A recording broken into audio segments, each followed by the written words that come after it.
ገንዘብ ማጣት ያልሰበረው ልቤ እናንተ ልትሰብሩ ታስባላችሁ እንዴ? ቀልደኞች! እውነቴን ነው።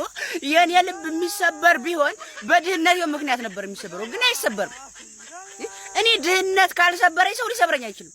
እመኑኝ። እኔ ያሰብሩትም አትልፉ እኮ ፍቅር ምናምን ያው ፍቅር እኮ ነው ደግሞ ጭራሽ ኖ ማመን አለባችሁ። እኔ ድህነቴ ከሰበረኝ ከዛ ቀጥሎ ሰው ሊሰብረኝ ይችላል። ችጋሬ ገንዘብ ማጣት ያልሰበረውን ልብ ግን እንዴት ነው ሰው ሊሰብረው የሚችለው? አይችልም። እናንተ አበልጡማ ከሱ። እውነቴን ነው። አሁን አንዳንድ ሰው እንደው ሰው ልጅ ጋር ከገንዘብ ጋር ይላል። ላፋችሁ ነው። እርግጥ ነው የሰው ልጅ ከገንዘብ ጋር አይመዛዘንም። ነገር ግን እናንተ አመዛዝናችሁ ሳይሆን አበላልጣችሁ ጨርሳችኋል። ላፋችሁ ነው። አረ ገንዘብ እኮ አንተ ነገ ይጠፋል። አትዋሹ፣ አትዋሹ። የሰው ልጅና ገንዘብ የሚመዛዘን ጉዳይ አይደለም። እናንተ ግን ማስመዘዘን በቃ አስበልጣችሁ ጨርሳችኋል ገንዘብን። ስለዚህ እኔ ደግሞ ገንዘብን ያልሰበረኝን ልቤን ሰው ሊሰብረው አይችልም። እመኑ ይሄን።